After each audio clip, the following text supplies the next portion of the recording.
On Monday, February 3rd, 1975, Mabel Mercer, our guest today, celebrated her 75th Diamond Jubilee birthday at a party that was given in her honor at New York's St. Regis Hotel. I'll be short among many hundreds of guests. This is what we filmed.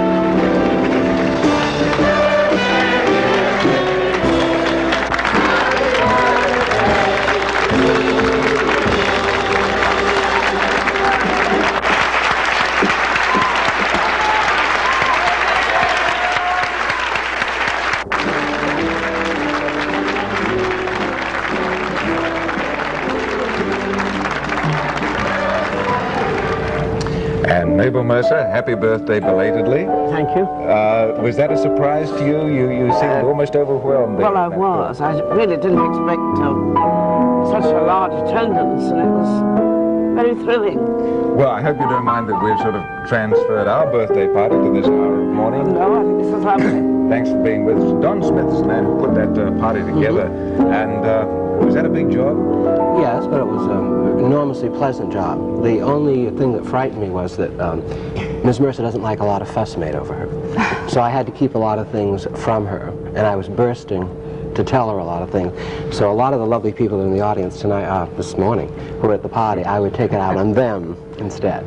But I think she was floored, and it was the room rocked with love, and that was nice. That's a nice phrase, rocked with love. I've been reading this article in the cover story of the latest issue of Stereo Review, Mabel Mercer and the Art of Cabaret. And I hope you've read the article, and I wonder how you respond to all these hundreds of thousands of words of praise from all the great musicians. There's a comment here by Howard Dietz, the songwriter. I'd like to read this in full. It's so well written. Mabel is Cleopatra, Salome, and all the great women. She slides down the banister of your mind. If you're a songwriter, she captures the meaning of your songs better than you do. I'm always under her spell. How do you react when you read things like that? Well, I think it's lovely, but you've got to live up to this, you know. So each time you go, every time you sing again, it's all over again. It's all brand new, so you can't let yourself down. The problems of a living legend, eh? Absolutely. Mabel, when you do a song, it is fresh and it is new. Do you ever listen to the way somebody else has done it before, and do you consciously say it all, if I were doing it, I would say it differently? No, I think everybody has their own individual style, and people sing things the way they feel them. And I do mine the way I do it. But do you have to feel hurt? Do you have to feel happiness? Do you have to feel loneliness? No, not at all. You sing the song, and you want to make the listener feel the happiness or the sadness. That's a subtle distinction. Yes, of course. Many inexperienced vocalists don't understand. Well, you couldn't possibly enter into all the emotional things you see. You couldn't go through all that, because you wouldn't be able to convey to the people who are listening, because then the trouble becomes yours, and people don't want to hear your troubles. They want to listen to their own. See, I owe you a personal thank you on a whole other level. I think you know this, in that if you grew up in New York at all the way I did, and if you took a girl on a date to see Mabel Mercer, you had half the battle won. Do you know what I mean, Mabel? So I want to personally thank you for assisting me many times. Somebody may come in and shoot me just for that reason. There was an era, we were talking about this yesterday when we knew you were coming today, there really was a time, and I mean this, when you knew you were growing up and you knew that your taste was developing when you went to see your work, because until then you would start with whoever else was around town, and you'd keep hearing about Mabel Mercer, and then you kept saying, well, everyone kept saying she was chic and she was marvelous and she was this, but when I saw you the first time, the thing that hit me is that the one word that hit me that people don't often use, which to me is the best compliment in the world, is you're just a terrific entertainer. Thank you. Well, you just entertain the people. If I can quote something that Don Smith said, Mabel Mercer madness will yet sweep the country. Well, look, you know, with this record and this stereo review cover, and your continuing renown, and now that you have been elevated to legend, it actually has happened, is happening. There is a kind of almost renewed consciousness about what you do and the kind of style and the kind of singing. What do you think accounts for this? Is there an element of nostalgia somewhere creeping into this? Is a new generation rediscovering you, or what? I really don't. Maybe I should ask Don know. this. Oh, well, I'm very serious about the Mabel Mercer madness. Yeah. Because I do think that I can understand the entire addiction problem, because I'm totally addicted to what Miss Mercer does. And so I just live with it. And I've just been spreading the gospel for years, you know. I've just always taken people there. And I don't find Mabel special or an acquired taste. I think that her directness, her respect for the lyrics comes right across. I don't think there's anything special about that. I think she's a fabulous entertainer and a great artist who gets to the heart of the matter quickly and simply. When did you first start to feel that way? I had an uncle who drank, and no, I really did. Didn't we all? And he used to take me to New York on trips. And I think I was about 13, 14, and you were at the Byline Room there. That's right. Off Lexington. And people were always very kind, because if they see a little person, and I was then, with an old drunk, they're generally nice to you. And I didn't know who Mabel Mercer was. It's just he liked clubs and crawling through clubs, and I would go and they would give you a thing called the Shirley Temple, ginger ale and something. And I sat there being totally enchanted. I didn't know exactly what she was doing, but I knew it struck some You knew chord. there was magic there. Yes. The whole atmosphere was magic. See, one thing that Mabel's always done, I feel, is that any room that she's played, first of all, she's made it so totally personal for everyone, and it's always been very club-like. It isn't cold. It isn't like just going to a regular nightclub. I hope you don't mind us analyzing you while And you're as you here. said, That's great. You know, I think it's important also to talk about something that every performer knows is true, that in whatever area of performing you're in, there's always one person who may be the spearhead of a given thing, but a great many people have to be part of it. As I look around the audience now, the best compliment to Mabel, I think, is that the people who do what she does in their own way have shown up to pay her proper respect. I'm talking about Bobby Short and Helen and Teddy King and Ronnie and Travis, and just the people that I know also work late at night and also work what are called, I guess, Watt, or also work cabaret, who have come to say something to her, and also who are part of that. Would you think, Rex, that it's not just Mabel that's happening, quote unquote, but it's also a kind of, whether it's New York or urban or big city revival, that late night kind of thing? Well, see, I didn't have the advantages that Don had of being able to come to New York with an uncle who drank. I mean, actually, I drank. I wasn't able to come to New York to see people like Mabel Mercer. I just read about them, you know, sitting on the little bench in front of the Greyhound bus station while I was watching all the buses come and go from all these little towns in the South that I grew up in. And Mabel was somebody you read about in Harper's Bazaar and Town and Country. You know, she represented that great world out there of the cultured and the wise and the beautiful. And when you're growing up in little towns like that, you are not exposed to things like that. So when I came to New York, that's what I thought was going to be here. I mean, I got off the bus and said, "Which way is town?" And I thought that's wherever that was, Mabel Mercer would be singing there. In town. Yeah, and I thought that Bobby, did you have an aunt or an uncle? Or? Well, it all was dead, though. Bobby was also somebody that I thought was great, and all of you had gone by the time I got here. Sure, all those places you used to play were Italian restaurants. We had not gone. We had not gone. No. Well, anyway, it's all back now, certain and that's kind of- what's so exciting. We have to take a quick little break. When we come back, I'm sure we will hear Mabel Mercer, maybe a surprise song or two from some of the other people sitting here, and some phone calls from some folks that will stun you. So don't go away, or you blow a very interesting hour. Stay with us. Well, there's no way back now. That's where it started. That's it. You're going to have to do it. Once again.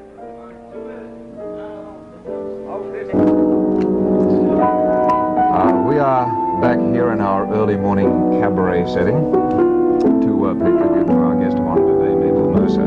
It's Mabel Mercer Button Day, too, Don. Don, has just made available It's to us. Diamond Jubilee. That's right, and Mabel Mercer Madness is sweeping the country. We should introduce Jimmy Lyon on the piano, who's providing that.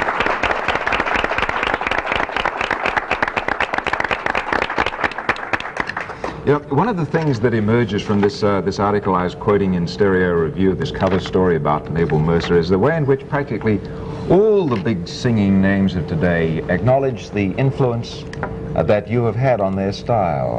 Well, Bobby, to what extent do you think that you have been influenced or shaped or guided by the kind of style that Mabel has developed?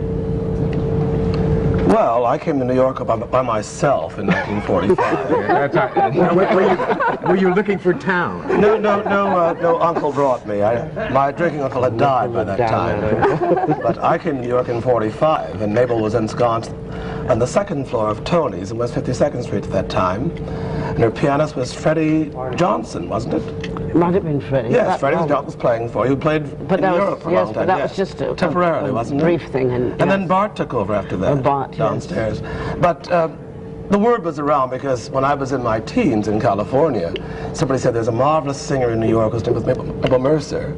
And I was able to find on Liberty, the old music shop label, a group of songs that recorded with Cy Walter. That's right. From Porgy and Bess.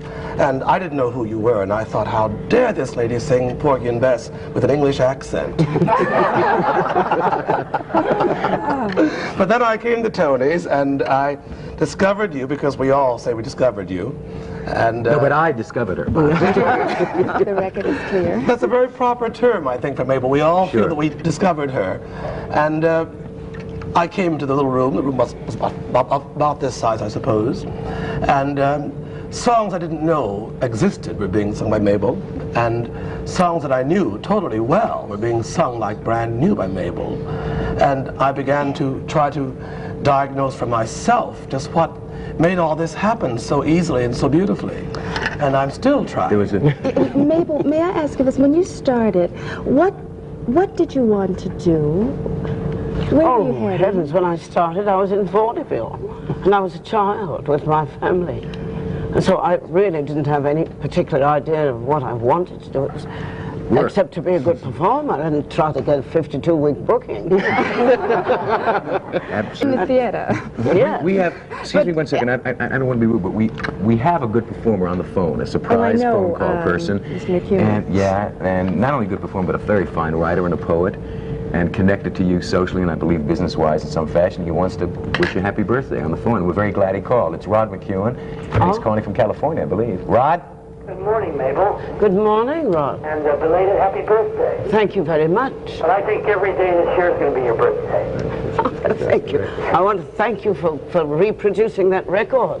Well, it's such a lovely record. I mean, I'd like to reproduce every single one of them. Well, that's you could do Porgy and Bess, perhaps. Never made a bad record, I don't think.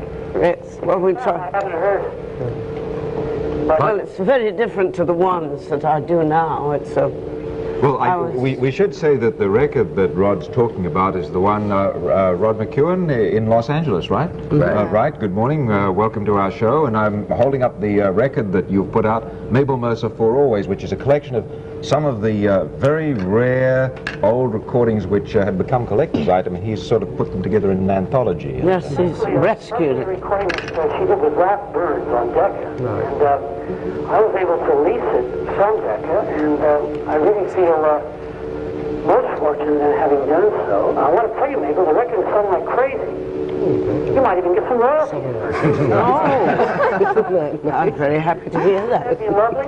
That's wonderful. You know, people were talking about your influence on them, and it's very funny. I really don't know any songwriter that I like, any singer that I admire, that haven't been influenced by you in some way, whether it's because of your articulation, whether it's because of your choice of songs, whether it's because, as I said before, you're sort of the you're sort of the guardian of our popular songs. I mean, not the ones that become #1 hit parade, but the really good songs. I mean, you've managed to... Well, if you people didn't write these lovely songs, I'd be nowhere. May I become very earthy for a second? Yes. Sure. I think it's awfully nice to talk about the fluff of this business. But Mabel has survived in this business, which is a very rough one, because she has a fiber that allows her to survive, a determination that makes her survive. And that's part of it. That's perhaps a great deal of it. That's perhaps one half of it. And the energy. There are singers all around the country, all over New York City, who can out-sing Mabel, who can out-sing many singers who are successful. But they haven't the stuff that it takes to get up there and do it night upon night in those dandle smoky crowded rooms. Yay, Bob. First, do we have to go right now? Not yet, but I think we Rod, should let's say tell goodbye to Rod. Rod that we're glad that you called. You don't know who I am. I'm Alyce Travis, and we're really delighted that you called in. And I would like to go back a little bit to what we were talking about earlier. Vaudeville and your stick-to-itiveness, as Bobby was talking about. You were a woman, and this was a long time ago. Yes, and quite a there long were time. all sorts of things said about women who would even want to pursue that kind of environment. And I'm trying to understand a little bit, what was it happening inside you that said, despite everything, I'm going to do it, I believe in what I'm doing? Well, I don't know. I was brought up to do that, and I really didn't know anything else that I thought I could do well enough. And necessity of having to exist also, you know. In the early days, did you ever think that it wouldn't continue? Were there periods when you... No, because we have periods of out of work and then periods of good period of in work, and you don't even think of it. And then it never occurred to me. It was just one day to the next, or 1 week to the next. We have to take a quick break, and the only reason I want to break away for sure exactly on time is I don't want to take any time away from the next segment, because the next segment is what this is about. Mabel's going to sing. So if you're going to heat up coffee or do whatever you got to do in the morning, do it now, fool, hear me? And come back and fill these off. Refill your champagne glasses now.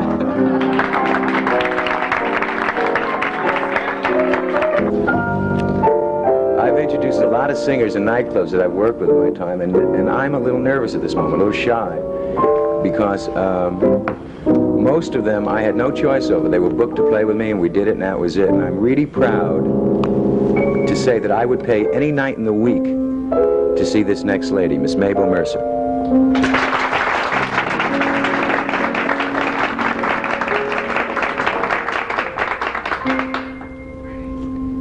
It's not that easy being green, having to stay each day the color of the leaves, when I think it could be nicer being red or yellow or gold or something much more colorful like that. It's not easy being green. It seems you blend in with so many other ordinary things, and people tend to pass you over, 'cause you're not standing out like splashy sparkles on the water or stars in the sky. But green is the color of spring, and green can be cool and friendly like, and green can be big like an ocean, or important like a mountain, or tall like a tree. When green is all there is to be, it could sometimes make you wonder why. But why wonder? Why wonder? I am green, and it will do fine. It's beautiful, and I think it's what I want to be.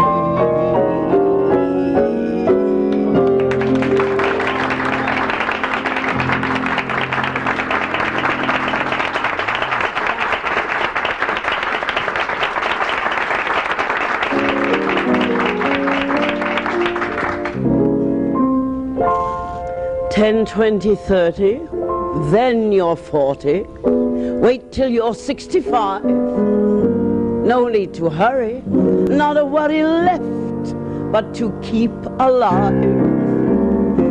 not another premium to pay. All you have to do now is play and play. 6 years or 7, then to heaven me first. The records show you get the pension, not to mention Blue Cross, until you go. If you think you ever had fun at 21, wait till you're 65. Guaranteed income, house with a view, doctors and nurses, surgery too. Everything paid for, and it comes true when you're 65. Hop, skip to 40, then to 50, wait till you're 65. Paid up and grinning, just beginning now to become alive. If the children never mature, what the heck, the bonds will. So we're secure, safe from disaster. No one has to take care of Pa and Ma. All brown and rosy, living cozy down there in Tampa, Fla. If you felt like Catherine the Great at 28, wait till you're 65.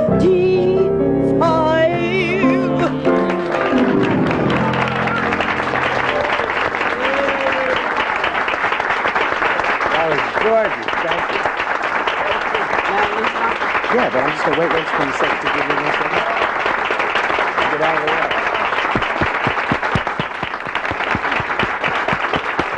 Keep me company for a minute, okay? For the 3 or 4 of you out there who may never have seen Miss Mercer, it's important to know that a room has been named after her called the Mabel Mercer Room, and is at the St. Regis Hotel. And if I would pay to see her any night in a week, you should certainly pay to see her any night in a week. So I really want to see that place packed. Now, when we come back, we're going to cancel everything else, and you're just going to sing. How's that, lady? No, when we come back, I think it's important that we say hello to some of your friends, because I know they'd like to say something about you. And they're all sitting around these tables. We'll keep it as a surprise. The people who also, in New York right now, are part of that renaissance of the late-night live nightclub cabaret business, which is important to the city of New York, not just as an art, but as an industry. I think we forget sometimes that the entertainment business is not a dessert. It's an important part of this city. And that if nightclubs don't function, neither do restaurants, hotels, tourists, linen, booze, food, cigarettes, cigars, subways, cabs, and etc. We matter in New York. Performers matter in New York, and we should be shown that respect. So we're going to take a tiny little break, I believe, and we'll be right back with Friends of Mabel Mercer.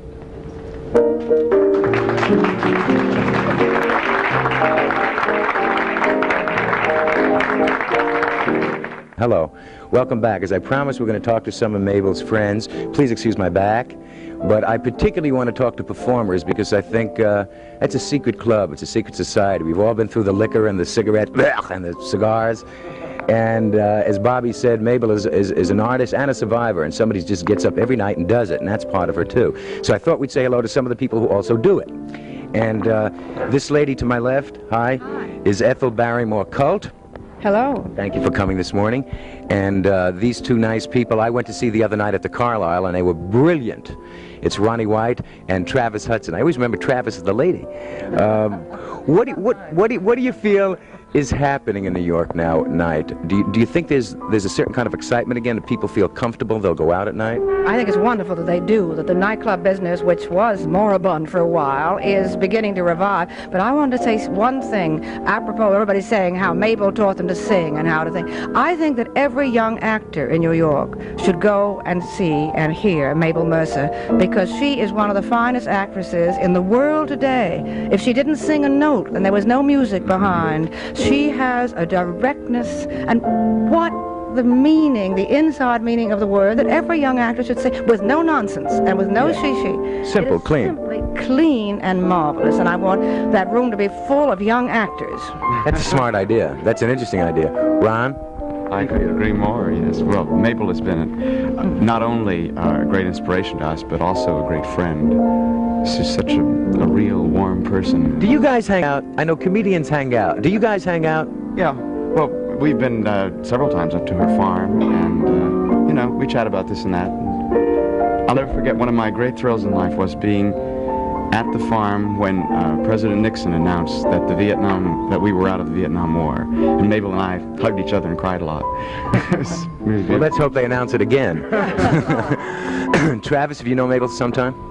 Yes, I have, and I think personally, aside from the business of the profession of admiring this woman as a performer, Miss Mercer's birthday is the day after mine. And so when I go through this thing on February the 2nd of how many years can I keep doing the saloons and patting under the chin and all of that, then the next night I'm always able to go to Miss Mercer's birthday and see her and think, marvelous, look at what she's doing. I can keep at it. Right. Do you feel that, let's say Mabel's leaving next week, I believe, for a month in Philadelphia, correct? And do you guys travel as well, or do you basically find one room in New York and that becomes your room? Well, we've been located mostly in New York around, but we've worked Puerto Rico, and we'll be working in Kansas City and Annapolis. We're starting to do that routine, but of course, which I think is good, because up until now we felt that New York was the place for us, but I think that that sort of taste is going out into the country, which pleases us a great deal. Definitely spreading. Bobby Short's been all over the country just recently doing concerts. I know. Which I think is a beautiful sign that people are aware of this kind of music and, you know, around the country. It's dynamite. Thank you for showing up this morning, and thank you for talking to us. I will table hop, said he, to a lady we almost worked together at Mr. Kelly's. We almost split the bill, and I wish we had, named Teddy King. How do you do? I would have liked that. I would have too. You're known as a jazz singer, Teddy. Now, is that nomenclature, does that nomenclature in a strange way limit you to the places you're allowed to work? I mean, I know people mean it as a compliment, but can it hurt you? Yes. And so I'd rather be just known as a, quote, singer, unquote, because the word jazz is, I don't know, everybody thinks of that word in a different connotation. Mm-hmm. It does limit you if they label you. Mm-hmm. I don't want to be labeled. Mabel, we're paying tribute to Mabel. Yeah. I was introduced to her in person. I had only known the name. The name was Magic. And I came to New York on my first important job in the city, and the press agent from the club said, I'm going to take you to hear a lady. And I've never been the same. Yeah. I know what you mean. This is Rosetta Blanton. Hi, Rosetta. How are you? You're working now here in New York, right? Yes, I am. Where? I'm at the Grenadier, a nice kind of little Stygian cave over on the east side, every Monday and Tuesday night. And I believe the thing about Mabel Mercer that impresses me the most, I think I first saw her 10 years ago, and the numbers that she did then, I see her rework them constantly. They're always spontaneous, don't you think, Teddy? The freshness. She never stops working on a lyric, or what it means. She's really an incredible thing, and that's the reason that I think all performers are so influenced. Well, you see, I know that a lot of times I get bored with my own material sometimes. You know, I'll find myself doing a routine for like 6 years and say, well, how the hell do you do it tonight as if you never did it before in your life? And somehow you have to find a way. And with comedy, it's really difficult. And yet I was watching her tonight, and I have seen Miss Mercer do those tunes, and it was, everybody was watching as if she had never done that tune before. And that's called, I guess, the illusion of the first time amongst actors, and she's absolutely superb. Also, remember, she's the only person on earth that can sing a number like 65 if you live that long and you want to be 65. That's right. Constantly. That's right. Well, thank you both for showing up this morning. I'm going to move over here just for a minute and say hello to Helen. This is Helen Merrill, who is brilliant. How's that for shorthand terms, kid? And have you known Mabel a long time? No, I'm a rather new friend, but an old fan, and I'll just have to repeat some of the things that I've heard here. I've thought that every song she does is a vignette, a lovely little play that appears to be the first time every time you hear her doing it or watch her performing. Are you working here in town presently? Yes, I am. I'm Where, at Michael's Pub, the Bird I Cave. like that place, yeah. That's on 3rd or 1st? Isn't it? It's on the east side, I know. It's on 55th Street between 2nd and 3rd. Between 2nd and 3rd. Right, okay. So, listen, next month, you should all go out and say, well, pick a night a week and support New York late night entertainment. Okay, now, the man whose magazine kind of kicked this whole thing off, we certainly got to say hello to. Why don't I sneak in behind you, Bill? This is Bill Livingston, and if we cheat a drop this way, you are connected or own or edit Stereo Review. I'm the managing editor of Stereo Review, and I had the great privilege of writing the cover story on Mabel. I've interviewed a lot of artists, but nothing was really, in one sense, more intimidating, but also more inspiring than interviewing Mabel and writing that piece. Well, somebody connected to stereo, anything, would live through his ears and would want perfection in sound, and I would guess that's how you came to Mabel. What, did you just dig it? I hear me getting pretentious, right? Did you just dig it? Absolutely. It's hard to analyze. The response to Mabel, I think, is primarily an emotional one. I tried to get her to analyze what it is that she does, and she said she was afraid to analyze it. She didn't really understand it that well herself, and she thought if she did, she'd start imitating herself, and that wouldn't be a very good idea. So I don't think it's something that can be analyzed. Okay, well, thank you, Bill. At least we got a tiny little clue to some of the people here, and we're going to take a quick break again, and when we come back, who knows what evil lurks in the hearts of men. We might be able to sneak another tune in, but something's going to happen.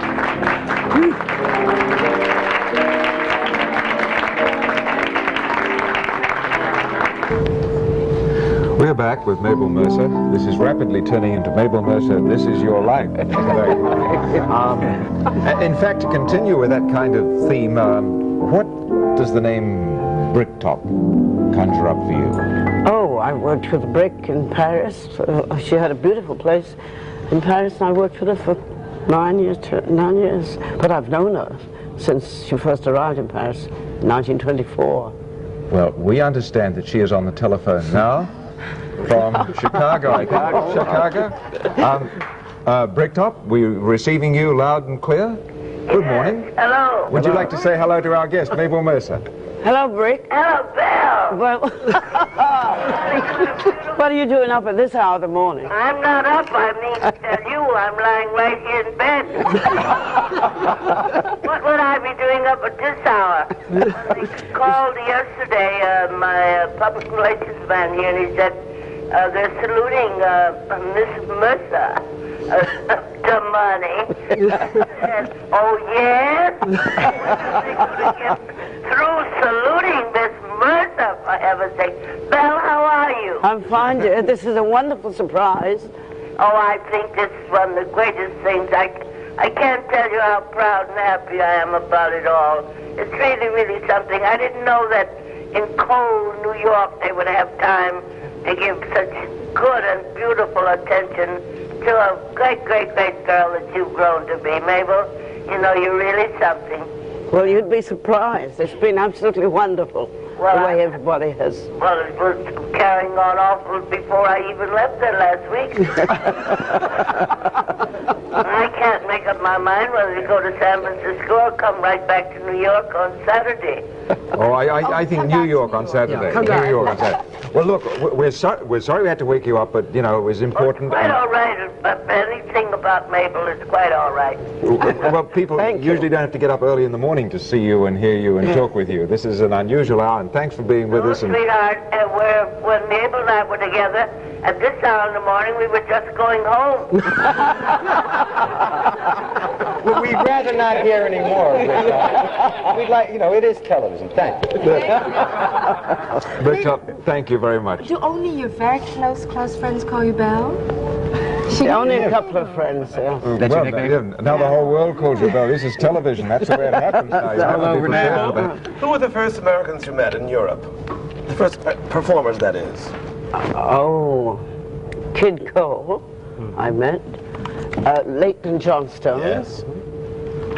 The Versatile Three. The Versatile Three? Yes, that was Mills, Hassan, and Tuck. There were three gentlemen who sang, and they were absolutely marvelous. On the type of Leighton Johnstone, one gentleman played the piano, and the other two, and they sang all the latest songs. And then Then I met Florence Mills, of course, later, and was later in the show with her. Now it was really a great thrill, because that was a wonderful, wonderful lady. Did they influence you at all? I mean, that sort of thing was rather foreign then to Europeans. Oh, yes, but they loved it. It was foreign, but it was, I don't know, people were very, very enthusiastic about it. Are Europeans different? Not at all, not at all. But they say the rich, for example, they are different, and I would... They're different everywhere. Can I just say one thing here? I think that we've talked a lot about why Mabel has survived and why she is so great, and there are many reasons for it, both technical and otherwise, and emotional. But I think that there's one very important thing involved in the fact that we all keep...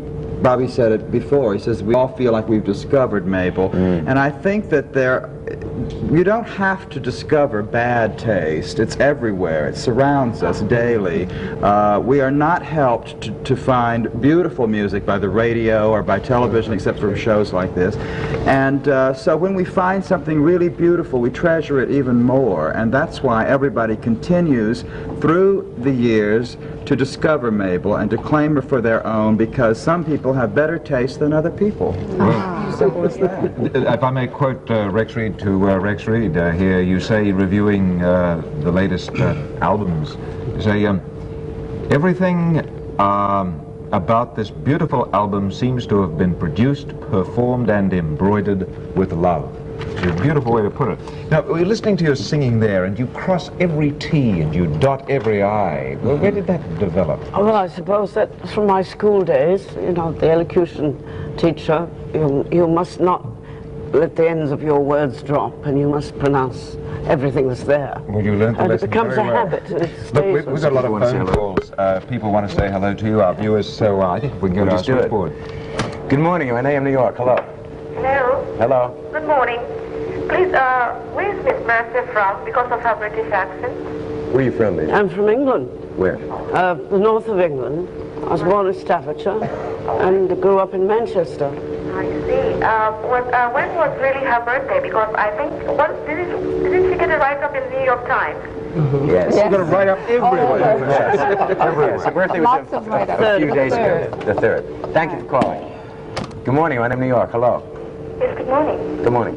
Yes, I'm an actress, and although I have never met Mrs.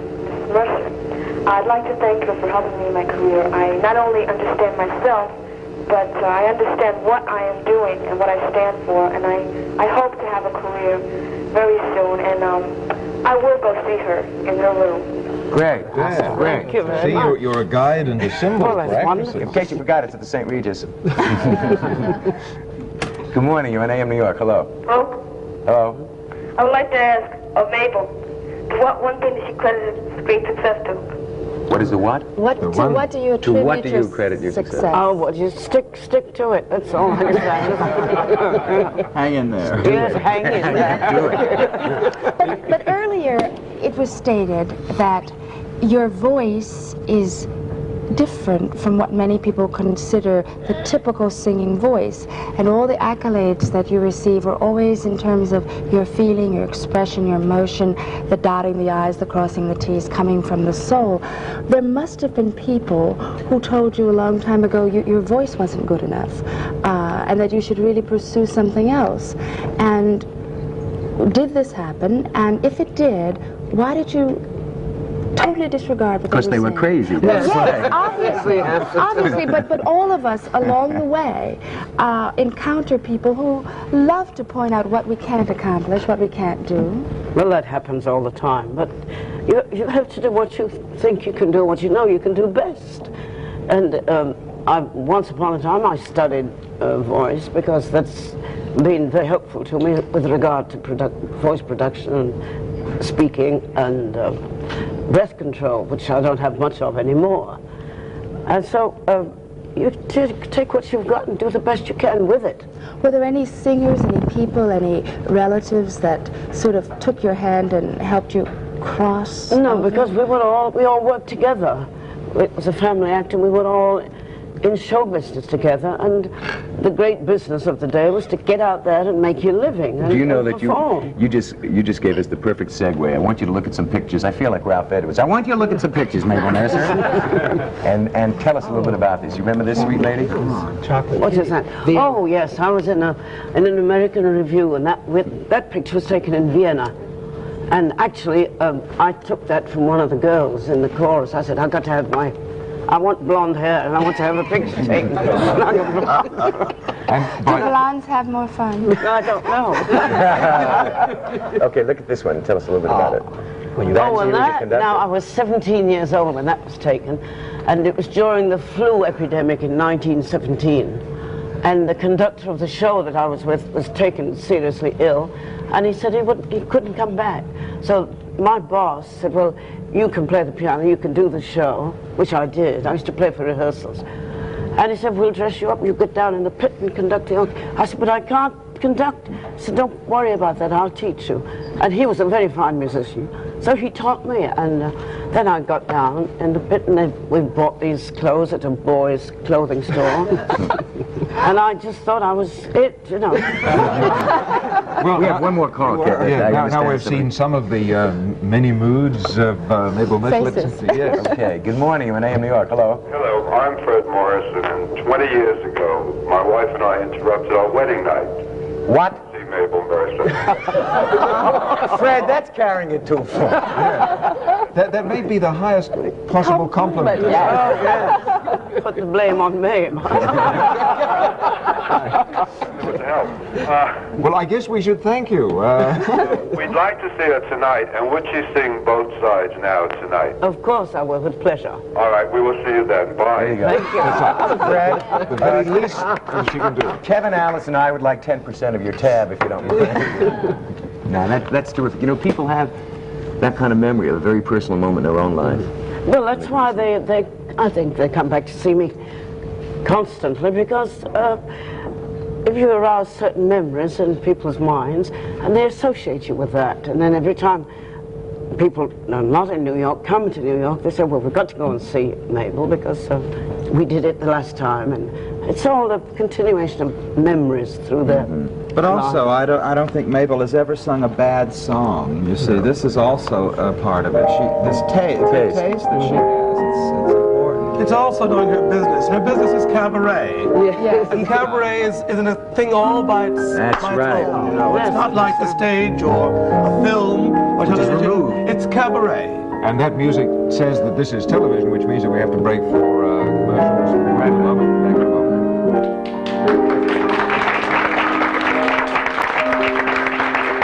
We'd like to thank our many guests today, including Bobby Short, Rex Reed, Don Smith, and Jimmy Ryan on the piano, paying tribute to Mabel Mercer.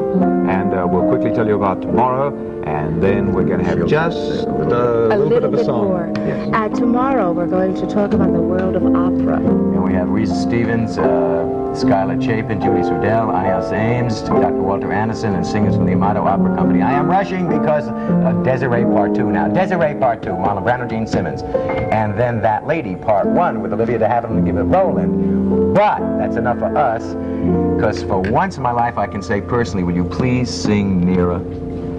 Nearer? Nearer. Nearer. Oh. You're nearer than my head is to my pillow. Nearer than the wind is to the willow. Dearer than the rain is to the earth below. Precious as the sun to the things that grow. You're nearer than the ivy